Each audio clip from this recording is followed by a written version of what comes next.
Die FAA hat die Starship-Untersuchung abgeschlossen. Starship 28 und 29 Familien treffen am Startplatz, Booster 10 auf dem Starttisch und Ship 28 in Startkonfiguration obendrauf. Die NASA hat das Dockingsystem des HLS Starship für die Artemis 3 Mission erfolgreich getestet und bezeichnet die EM-1-Mondlandung trotz einer harten Landung als Erfolg. Totgesagte leben länger, JAXA stellt Kontakt zu Slim wieder her. Indien gibt 4 Astronauten bekannt, darunter den ersten, den Indien eigenständig ins All bringen will. Das Leck an der ISS wird größer.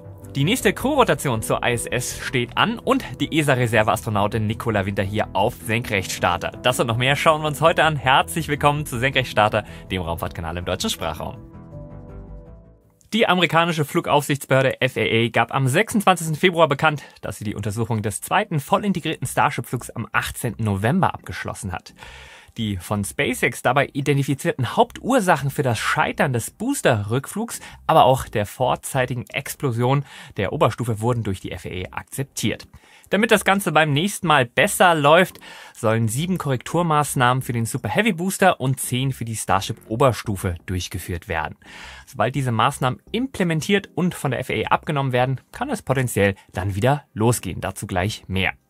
Kurze Rekapitulation des zweiten Fluges. Beim Start schien die größte und leistungsstärkste je gebaute Trägerrakete der Welt bis zur Trennung der Stufe wie erwartet zu funktionieren.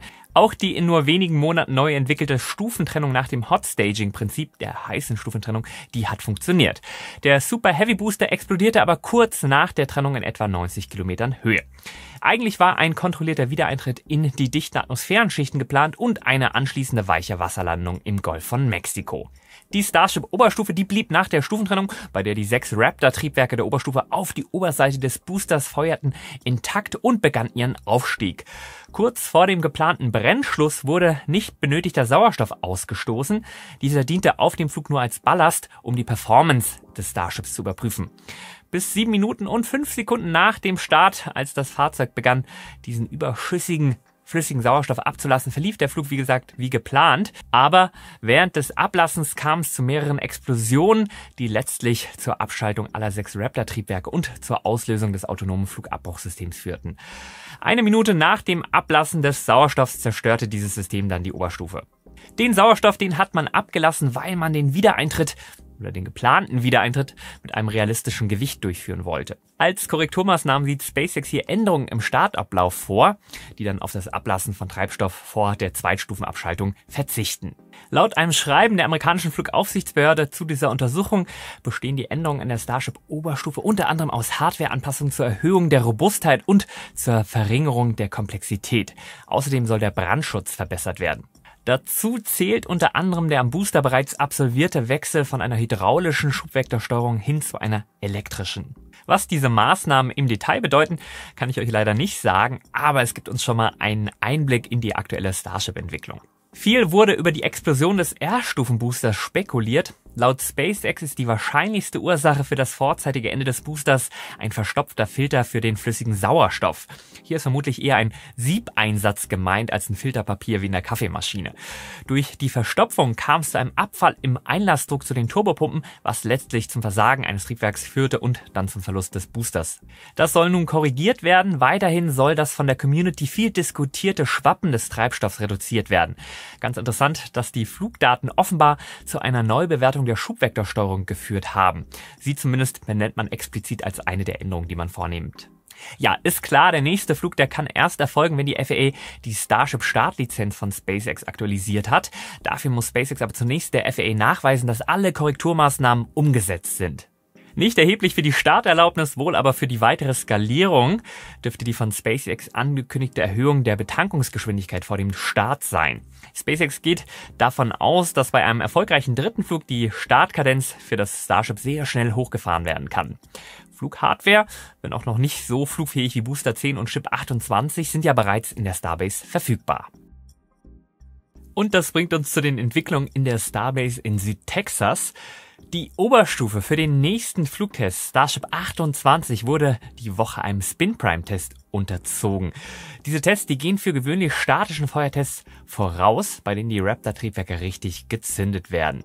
Kann sein, dass das bereits passiert ist, wenn ihr das Video seht. Hatten wir lange nicht mehr. Zweite Starship-Oberstufe am Startplatz. Ship 29 konnte man diese Woche ebenfalls am Startplatz bewundern. Ein gutes Zeichen, dass SpaceX das mit der schnellen Startkadenz nach erfolgreichem Flug sehr, sehr ernst meint. Für einen nächsten Flug braucht es eine zusammengesetzte Rakete. Da werden jetzt einige wahrscheinlich wieder nervös. Booster 10 wurde nämlich auf den Starttisch gehoben und auch die Starship-Oberstufe wurde auf Booster 10 draufgesetzt. Ist es schon der finale Stack? Was meint ihr? Schreibt mir gerne in den Kommentaren. Ja, auch wenn ihr mich beschimpfen werdet, wenn es nach mir ginge, da könnte das alles noch ein bisschen länger dauern. Ich bin Mitte März unten und kann es kaum erwarten, für euch von vor Ort zu berichten. Hier geht ein ganz, ganz großes Dankeschön an alle, die für das Projekt Mo fliegt nach Boca Chica gespendet haben. Vielen Dank. Ich freue mich auch total, dass mich Nathalie und Patrick vom Senkrechtstarter Produktionsteam begleiten werden. Ich weiß aus Erfahrung, dass Außeneinsätze alleine, das heißt ohne Unterstützung, für mich absoluter Horror sind. Daher hier auch Danke an die beiden, die mich auf eigene Kosten, das müsst ihr euch vorstellen, nach Florida und Brownsville begleiten werden. Apropos Flug nach Brownsville, Fun Fact, What About It-Fotograf John hat die Ankunft von Präsident Biden in Brownsville erwischt.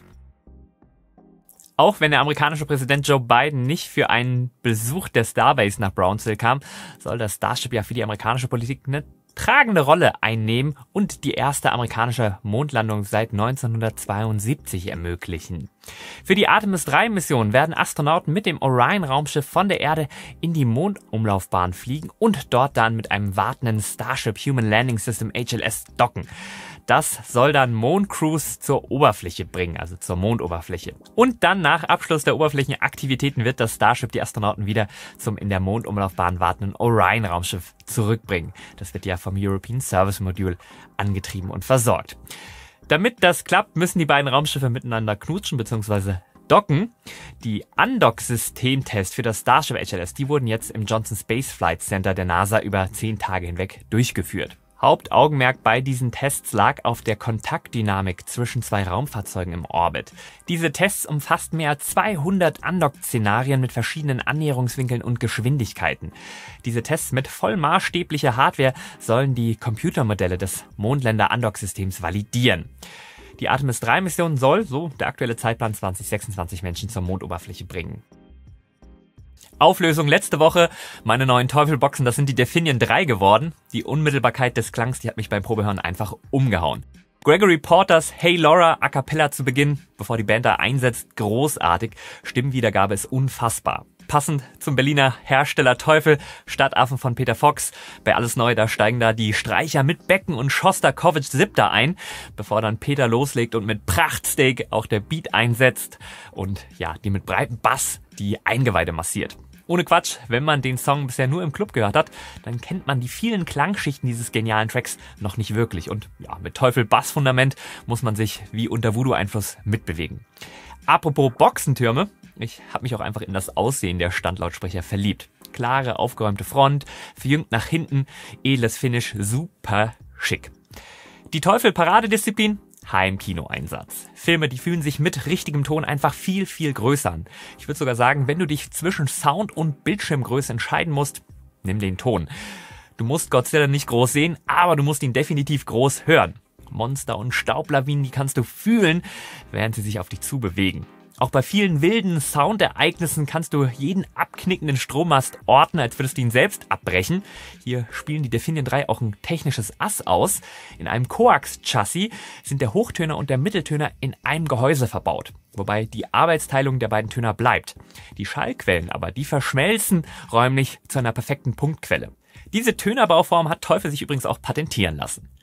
Der Coax ist aber nicht nur für die Ortbarkeit das Nonplusultra, das hört man auch in Musik und bei Stimmen und Instrumenten, die über einen breiten Frequenzbereich klingen und dann nicht zerreißen.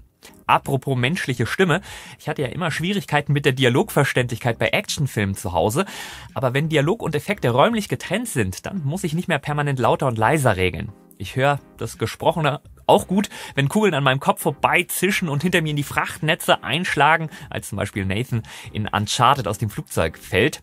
Die Kamera, die wirbelt in der Ich-Perspektive, während das Heulen der Triebwerke an meinem Kopf vorbeischwirrt, selbst wenn ich das Flugzeug nicht sehen kann, aber erscheint dann wieder synchron mit dem Ton im Bild. Super klasse.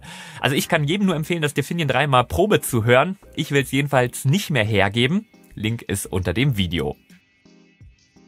Die EM-1-Mission von NASA und Intuitive Machines mit dem Nova Sea-Lander namens Odysseus ist ja trotz einer harten Landung in der Nähe des Malapert A-Kraters in den südpolaren Regionen des Mondes in einem Stück geblieben und hat den Funkkontakt zur Erde hergestellt. Die NASA hat die Mission jetzt in einer Pressekonferenz ganz offiziell als Erfolg bezeichnet. Worin besteht dieser Erfolg? Ja, alle 5 aktiven NASA-Nutzlasten der EM-1-Mission, die haben Daten übermittelt. Eine 6. NASA-Nutzlast besteht aus einem Laser-Retroreflektor, so eine Art ultrapräzises Reflektor-Katzenauge. Ja, und das wird in den kommenden Monaten von der Erde mit einem Teleskop-Lasersystem beschossen werden. Dieser Strahlen soll der Reflektor dann exakt zurückwerfen, was eine Auswertung auf der Erde ermöglicht. Dieses passive System soll auch von anderen Missionen zum Mond gebracht werden und dann wie ein Netz von exakt vermessenen Landmarken auch Raumschiffen aus dem Orbit bei der Positionsbestimmung helfen. Positionsbestimmung ein guter Punkt. Ich hatte letzte Woche über den Software-Patch des Intuitive Machines Teams berichtet. Wegen eines vergessenen Sicherheitsschalters funktioniert ja der Landelaser nicht und nur Stunden vor dem Aufsetzen musste ein Software-Update geschrieben werden, das dann eine der experimentellen NASA-Nutzlasten in die Flugsteuerung integriert hat. Wie jetzt bekannt wurde, erfolgte die eigentliche Landung aber dennoch blind, wie der Technologiechef von Intuitive Machines Tim Crane sagte. Ja, die Ingenieure hätten zwar erfolgreich die Daten der NASA-Nutzlast in ihre Software eingearbeitet, aber der Landesoftware nicht gesagt, dass sie die auch nutzen darf, beziehungsweise dass die Daten gültig sind. Hätte der Laserentfernungsmesser funktioniert, hätte Odysseus laut Crane die Landung perfekt hingekriegt. Ja, hätte Fahrradkette. Ich gehe aber tatsächlich davon aus, dass Intuitive Machines seine zweite Landung perfekt hinbekommen wird. Und ich gehe auch davon aus, dass es eine zweite Landung geben wird. Es trudeln jetzt auch immer mehr Bilder ein. Ein dramatisches Foto zeigt den Mondländer Odysseus beim Aufsetzen auf dem Mond. Ja, und das Haupttriebwerk des Landers, das feuert noch und ein Bein des Landegestells ist beim Abbrechen. Laut Crane ist der Lander nur mit Hilfe der Daten aus den Beschleunigungssensoren gelandet. Der Lander stand sogar eine gewisse Zeit lang aufrecht mit laufendem Triebwerk auf dem Mond, weil die Software von der falschen Höhe ausgegangen ist. Nach der Triebwerksabschaltung kippte der Lander dann einfach sanft um. Die Geländesteigung von 12 Grad und vermutlich ein Heliumtank sorgten dann für eine finale Schräglage von 30 Grad zur Oberfläche. Die finale Landeposition auf dem Mond konnte mittlerweile auch durch den NASA-eigenen Lunar Reconnaissance Orbiter aus dem Mondorbit bestätigt werden. Der hat die Landestelle am 24. Februar in einer Höhe von 90 Kilometer überflogen und fotografiert. Seien wir ehrlich, jetzt gibt's zwar Bilder, aber ich hatte schon ein paar mehr Bilder erwartet. Ein Hauptfaktor ist hier sicherlich die schwierige Funkverbindung nach dem Umkippen und der Winkel zum Mond-Südpol. Höchste Zeit für Relais-Infrastruktur auf und um den Mond. Die von Studenten gebaute Eagle Cam, die wurde zwar am 28. Februar ausgestoßen und blieb etwa 4 Meter vom Lander entfernt liegen, aber es gab ein Kommunikationsproblem auch hier zwischen Cam und Lander. Da die Eagle Cam nur für 30 Minuten Saft hatte, ist es sehr unwahrscheinlich, dass es hier noch Bilder geben wird.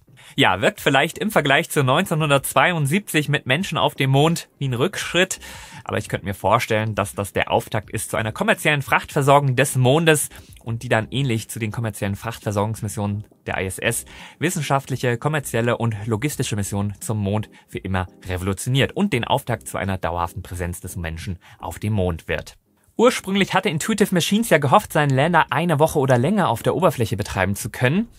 Der Lander konnte aufgrund seiner finalen Lage aber nicht so viel Strom erzeugen wie geplant, was zu einem vorzeitigen Abschalten führte. Da die 2-wöchige Mondnacht angebrochen ist, für deren tiefkalte Temperaturen der Lander nicht konzipiert wurde, geht mir jetzt davon aus, dass Oddi, wie sein Team den Lander liebevoll nennt, erfroren ist und die Mission damit ein Ende gefunden hat. Aber Totgesagte leben ja bekanntlich länger. Die japanische JAXA hat erneut Kontakt zu ihrem SLIM-Mondlander hergestellt. Eigentlich hatte man ja nicht erwartet, dass SLIM nach der langen Mondnacht noch funktionieren würde. SLIM wurde ursprünglich nicht dafür konzipiert, die Kälte der Mondnacht zu überleben. Die Wiederaufnahme der Kommunikation, die erfolgte am Sonntag, dem 25. Februar. Vielleicht können die Leute von der JAXA ja noch ein paar Forschungsdaten aus der Sonde quetschen. Trotz der ruppigen Landung des SLIM-Landers ist Japan ja nach der Sowjetunion, den USA, China und Indien erst das 5. Land, dem eine weiche Mondlandung auf dem Mond geglückt ist. Ruppig wurde es, weil eines der beiden Haupttriebwerke bei der Landung versagt hat. Die Landung war deutlich härter als geplant und letztlich kam die Sonde schräg zum Liegen und die Solarpaneele zeigten ungünstigerweise nach Westen. Die Ursache für das Triebwerksversagen, das wird immer noch untersucht. Es haben die Woche aber ein paar Triebwerke funktioniert. Los ging die Senkrechtstarterwoche am Donnerstag, den 29. Februar, mit einem Soyuz 2.1b-Start von Vostochny. An Bord befand sich als Hauptnutzer mit Meteor M24 ein Wetterbeobachtungssatellit für Roskosmos. Ebenfalls am Donnerstag ein Langermarsch 3B-Start von Xicheng. An Bord befand sich ein WHG-01-Satellit, ein Satelliten-Internet-Nutzlast für den hohen Orbit. Auch am Donnerstag, 29. Februar, auch Satelliten-Internet, diesmal SpaceX Starlink, gestartet wurde von Cape Canaveral. Ja, wenn die News am Sonntagmorgen, 3. März erscheinen, dann soll eigentlich Crew 8 starten. Wetter sieht aber aktuell, während ich das hier am Samstagmorgen aufnehme, noch nicht so gut aus. Die nächste Crew-Rotation auf der ISS steht an. Die Crew-8-Besatzung bestehend aus den 3 US-Amerikanern Matthew Dominic, Mike Barrett und Janet Epps sowie dem Russen Alexander Grebenkin. Der Start der Crew-8 in der SpaceX Crew Dragon Endeavour war ursprünglich für die frühen Morgenstunden des 1. März, also am Freitag, geplant. Aufgrund von schlechtem Wetters, das ja bei dem Crew-Start nicht nur in Florida gut sein muss, sondern auch in den unterschiedlichen Start-Abbruch-Landezonen, musste der Start auf den sehr frühen Sonntagmorgen verschoben werden. Sollte der Start stattgefunden haben, bei mir den Stream nachschauen. Dann war nämlich die ESA-Reserveastronautin Nicola Winter bei mir als Moderatorin zu Gast. Ja, und wenn nicht Glück gehabt, dann schau beim nächsten Anlauf rein und stelle Nicola deine Fragen. Normalerweise sitzt ja mein Human Spaceflight-Experte Ian mit mir in den Crew-Livestreams, aber klar hat er natürlich gerne Platz für Nicola gemacht. Vielleicht habt ihr es ja schon mitbekommen, Ian ist ja noch Student und versucht gerade Geld für eine Teilnahme an der ISU zusammenzubekommen. Ich habe mich unfassbar gefreut, dass das von euch schon so gut angenommen wurde. Denn bisher wurden Ians GoFundMe-Aufrufe, Stand Freitag, mit fast 5.000 € unterstützt. Wenn das mal nicht eine neue #TeamSpace-Geschichte wird. Link zu seinem Aufruf und dem Fundraiser findet ihr unter dem Video. Nochmal zur Crew 8. Auf der Pressekonferenz zum Crew 8 Start am Mittwoch, den 28. Februar, da hat uns der ISS NASA-Programmmanager Joel Montalbano übrigens auch über das Leck im russischen Segment der ISS ein Update gegeben. Seit 2019 gibt's ja im allerhintersten Teil der ISS im russischen Segment in einem Teilsegment des Vesta-Moduls ein winziges Leck. Glück im Unglück, das Leck ist in einer relativ kleinen Durchgangsröhre zur hintersten Luke der ISS. Dieses kleine Segment, das besitzt zum Rest der Station wiederum eine verschließbare Luke. Somit kann dieser leckende Teil der Station ohne größere Behinderung im Betrieb vom Rest der Station isoliert werden. Nur dann, wenn man Fracht aus oder in die gedockte Progress befördern will, muss man diese Luke öffnen. Ja, und da genau dieser Dockingport der beste für ISS Reboost ist auch eigentlich immer etwas gedockt. Auch um den Dockingport vor Mikrometeoriten und Weltraumschrott zu schützen. Ganz interessant, man vermutet, dass das Leck durch Materialermüdung zustande gekommen ist. Genauer, das wiederholte Andocken an den hinteren Teil der ISS und das Einleiten von Kräften beim Reboost-Manöver. Das könnte über die Jahre hinweg zur Ermüdung in der Aluminiumhülle des Moduls geführt haben. Das Problem, wie gesagt, schon ein bisschen länger bekannt. Roskosmos arbeitet gemeinsam mit der NASA seit einigen Jahren daran, die genaue Stelle des Lecks zu lokalisieren, was extrem schwierig ist, da es so klein ist. In der Vergangenheit wurden bereits mehrere gemeinsame Versuche von NASA-Astronauten und russischen Kosmonauten unternommen, das Leck mit metallischem Dichtungsmittel abzudichten. Leider bisher ohne Erfolg. Ganz im Gegenteil, laut Joel Montalbano hat sich in der jüngeren Vergangenheit die Leckrate von 0,45 Kilogramm Luft pro Tag auf 0,9 Kilogramm Luft pro Tag erhöht. Der indische Premierminister Narendra Modi und die ISRO haben 4 indische Astronauten bekannt gegeben. Wichtig, unter ihnen wahrscheinlich der erste eigenständig von Indien gestartete Mensch. Eventuell auch 2 auf dem Erstflug des Gaganyaan-Raumschiffs. Einer der 4 Astronauten soll auch im Rahmen der Axiom-4-Mission noch in diesem Jahr zur internationalen Raumstation fliegen. Die indische ISRO hat im Oktober letzten Jahres einen erfolgreichen Test des Flugabbruchsystems ohne Besatzung durchgeführt. Folgen dieses Jahr noch ein paar weitere Tests und dann wahrscheinlich 2025 der Flug mit Crew. Die Agentur hat gerade jetzt im Februar Fortschritte bei der Qualifizierung des kryogenen CE-20-Triebwerks für Crewflüge bekannt gegeben. Ich muss mir langsam angewöhnen, zu der Rakete Launch Vehicle Mark III statt wie bisher GSLV Mark III zu sagen. Und in Anbetracht der Geschichtsträchtigkeit der Rakete und der Mission ist das auch bestimmt keine vergebene Mühe. Indien will nach Russland, den Vereinigten Staaten und China das 4. Land mit unabhängigen Crewkapazitäten werden. Es werden eine eigene Raumstation und eigene Flüge zum Mond folgen. Noch einmal zu den jetzt ausgewählten Astronauten. Alle 4 sind Piloten der indischen Luftwaffe und bevor von euch da jemand fragt, der Chef der indischen Raumfahrt, Dr. Somanath, antwortete auf die Frage, warum in der Gruppe ausschließlich Männer sind. Ja, es seien alles Testpiloten der indischen Luftwaffe und da gäbe es keine weiblichen Testpiloten. Henne-Ei-Problem, wobei in dem Fall vielleicht eher Hahn-Ei-Problem. Dürfen wir in Deutschland aber gar nicht zu sehr unken. Seit 1978 gab es 18 Raumflüge von Menschen, die früher oder später die deutsche Staatsbürgerschaft hatten, darunter keine einzige Frau. In der deutschen Raumfahrt Vorbilder für Mädchen, Germany 0 Points. Es war etwas ruhiger geworden um die nächste Trägerrakete von Rocket Lab, die Neutron. Wie die Firma nun bekannt gegeben hat, soll die erste Neutron-Rakete noch dieses Jahr starten. Zumindest das ist der Plan. Nach Peter Beck, dem CEO von Rocket Lab, liegt man sowohl im Zeitplan als auch im Rahmen des Budgets.